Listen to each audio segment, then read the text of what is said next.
this article right here, as you know what it's all about, Mom. I found out before I left, my friends Matt, Chris are really good friends of mine. We've known each other for like a long time. Chrissy's cousin Maribel married Jacob Cash, as you know the last name. Yeah. So Maddie and Chris, their cousins, Jacob is a long distance relative of Malcolm Cash. I just found that out. Oh, really? Yes.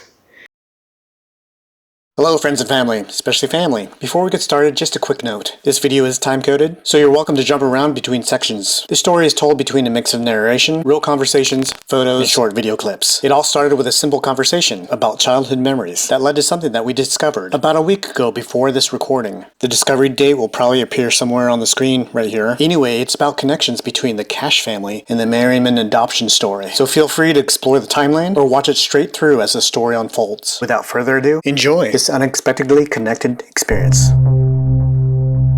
We were just talking about the memories. A memory of what I had when I got a birthday present from my sister. Not this present, by the way. And it happened to be red, wrapped in red, just same like big box with white dots.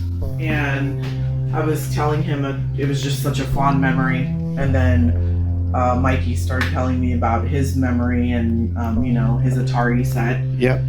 And then bought an Atari in 1970 whatever. It was a Christmas. Yeah. And just had, hey, I have a picture of where this was, and yep. Hello, I've never heard of this history. In this space down the stairs in the corner where there's a big window is where we all played Atari for like a week. And anyway, it got onto this story right here.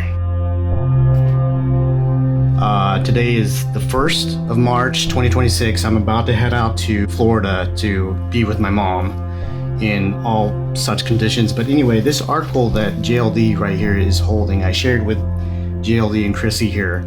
And just about the whole life story about how we became adopted through the Merryman family and clan.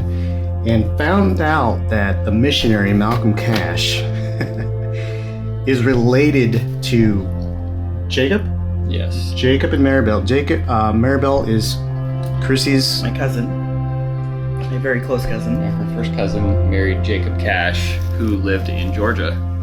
And when this article talked about in Georgia, Jacob, or the Cash, somebody with the last name Cash. Malcolm Cash. Yeah, being there, I was like, wait a minute. So I hit up Jacob just now, and he said, yep, he is related.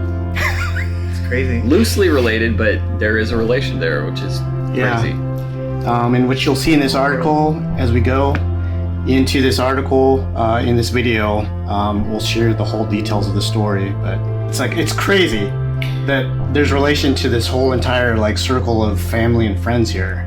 All I gotta say is, as I pointed out, without this article, we'd have no idea. Yeah. So, good job saving that. Yeah, I know. That's so nuts. I mainly save this article to share this and read this with and to my mom when I get down there because of just the whole life's history. But I think I showed them this article because of a story related to this actual room here in this house in Hawkinsville. So that's the reason why I brought this article out to show them, and it just all tied together. So this is nuts. This is crazy. So Sounds like you need to make a trip to Georgia. Yeah. I think so. Hawkinsville, Georgia. If our house here, right here, is still around, that might be awesome to do because I'm literally going to be just hours away. So we'll see what happens and keep you posted. All right, Winty? So I just reached out to Jacob again. His family owned chicken ranches. Yeah. So they were not in a town. They were on a ranch, between towns. But he said Flowery Branch was the closest town to where he grew up. And he said those Cashes live in South Georgia. And he said, I think that's where they live. I have only been to one Cash family reunion, and it was 35 years ago. So that's why he's not very close to that part of the family, but... Oh, interesting. Still, he is related. That's so crazy. Thanks for sticking around this far. Now, if you want to know a little bit more about mine and my brother's adoption story, I'm going to give you a full reading of this article here. The Cash family is mentioned in this article, and hence the reason why I was so fascinated about the linkage between Jacob and Maribel. However, this reading is going to actually give you a little bit more insight about mine and my brother James's adoption story. So if you want to stick around, I encourage you to do so. So sit back and enjoy this article reading. And just for the reference, before we proceed, check this out. Hawkinsville Dispatch and News, Hawkinsville, Georgia, Wednesday, August 29th, 1979. I mean, look how old this is. It's pretty cool. Okay, let's keep going. Songyet and Sumgyet were born at 2:30 a.m. March 27, 1974 in a village near Udon, one of the largest cities in Thailand.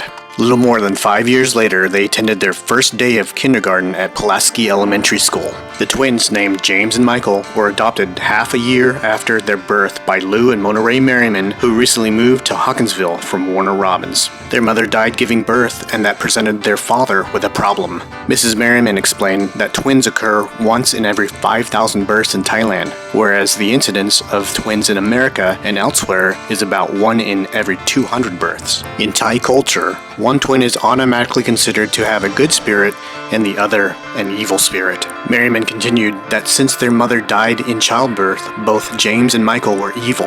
Their father had to leave the village with them. In Yordpratum, the father made a 4-hour bus trip in the Thailand monsoon season from the village to Udon, arriving at an orphanage in the city at 6:45 a.m. That's when James and Michael entered the Merrymans' lives. Merryman was an Air Force captain and worked as a fiscal control officer at the Udon Royal Thailand Air Base. A devout Christian, he, Chaplain Bill Young, and Christian and Missionary Alliance missionary Malcolm Cash founded the orphanage. The chaplain and I convinced Malcolm to take it over with the condition to put it under the church, Merryman said. Before becoming a Christian orphanage, the facility had operated for about a dozen years under the Udon Community Orphanage. James and Michael were the first set of twins there. Mrs. Merryman said, when they arrived at the orphanage, they weighed less than 2 pounds each. It was first thought that they wouldn't make it. They were farmed out to Air Force wives when it was thought that they would. Their incubator was a cardboard box filled with blankets in front of a wood stove. They lived on non-fat dried milk and mashed bananas. They thrived on it.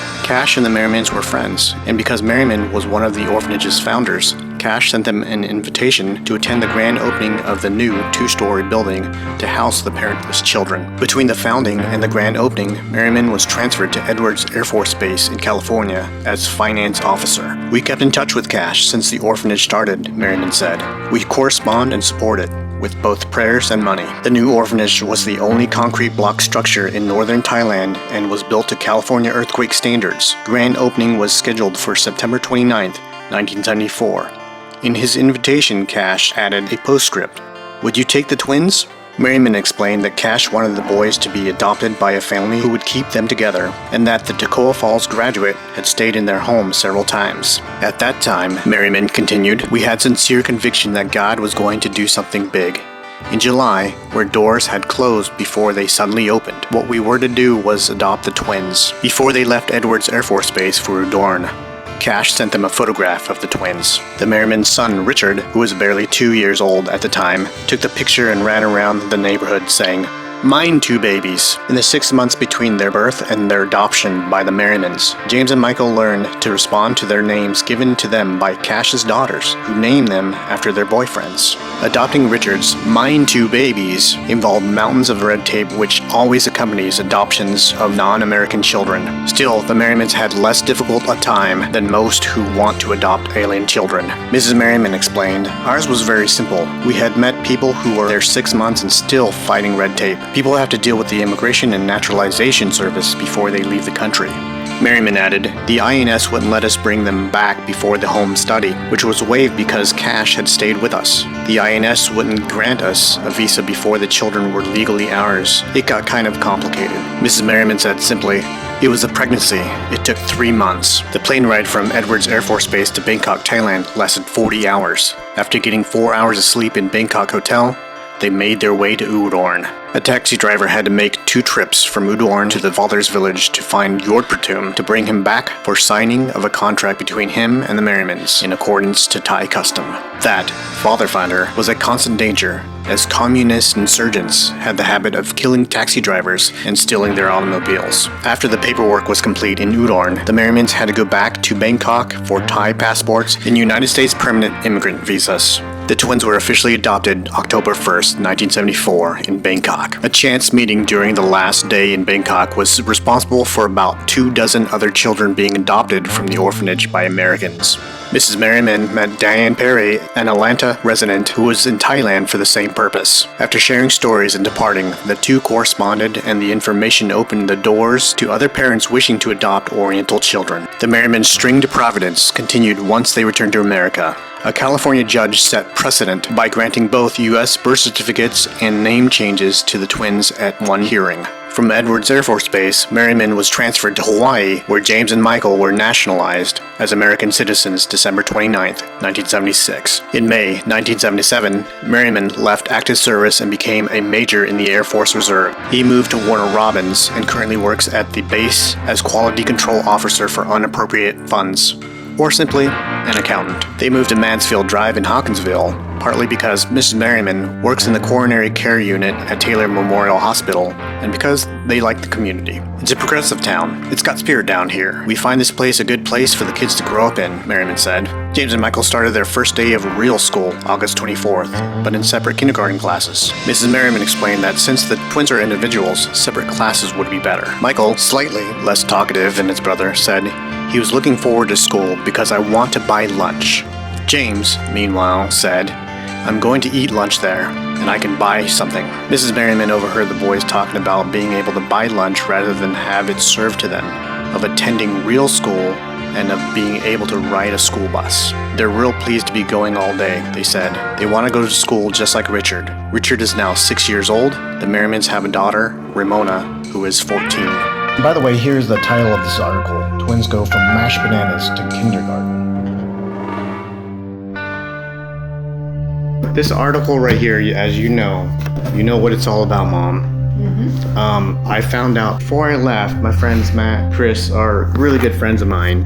We've known each other for like a long time. Chrissy's cousin Maribel married Jacob Cash, as you know the last name. Yeah. So Matt and Chris, their cousins, Jacob is a long distance relative of Malcolm Cash. I just found that out. Oh, really? Yes.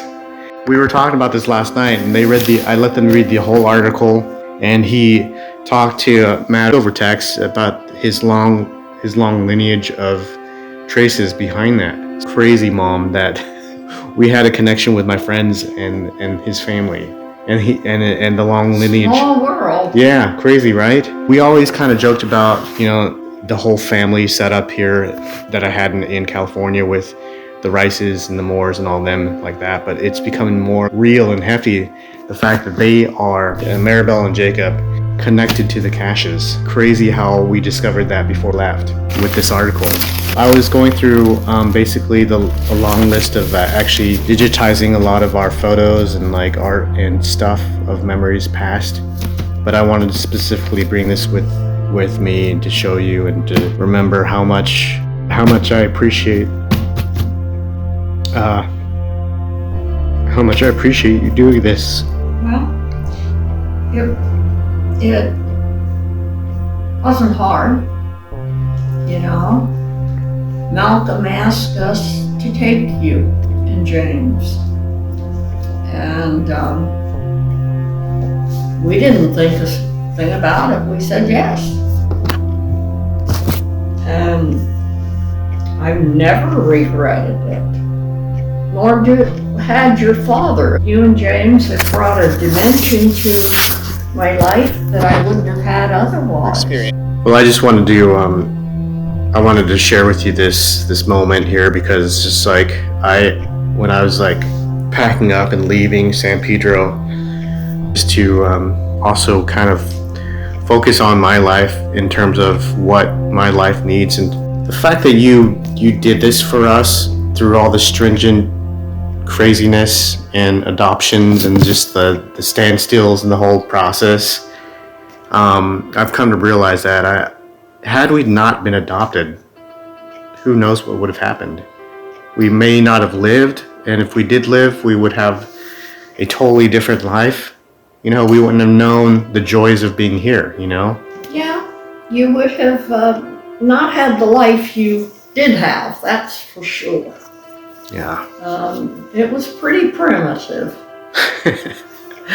Just being able to read this small history and like how you named us after the Cash's daughter's boyfriends and stuff like that. That was pretty hilarious to remember and know, and like what a great moment in time this was to be able to read this and to be able to understand the life you gave us, really. So that's one of the things that was kind of like compounding for me to be able to enjoy coming here in terms of like, and I'm wonderfully glad that you're able to let me come over here now to be able to not only like enjoy the richness of the memories of this, but also to just keep it going. Yeah. Really, had we not known this life, I wouldn't have known my friends. I wouldn't have known like so many things. Yeah, it would have been a different life, but you wouldn't have known that it was different. Yeah, I know. I think the knowing of knowing that makes it more emotional. Yeah. The fact that my friends back home, Chrissy and Matt, their family, we have kind of a linkage to this article, makes it so much more intense and so much more appreciative of life. Alright, through this journey, I've learned that lineage isn't about blood, it's about the connection. It's about the people that come into your life and become part of your story. I also want to give a special shout out to Chris's side of the family, the Martins, and Matt's side of the family, the Rices, the Sims, the Mevises, the Bryans, the Moores. I thought you might get a kick out of learning a little bit more about this story, about my life. Family isn't always about who you're born to, it's who you share life with. So everyone out there, hold on to your family close, because in the end, it's the connections that matter the most. Thank you for watching, and may your family stay close.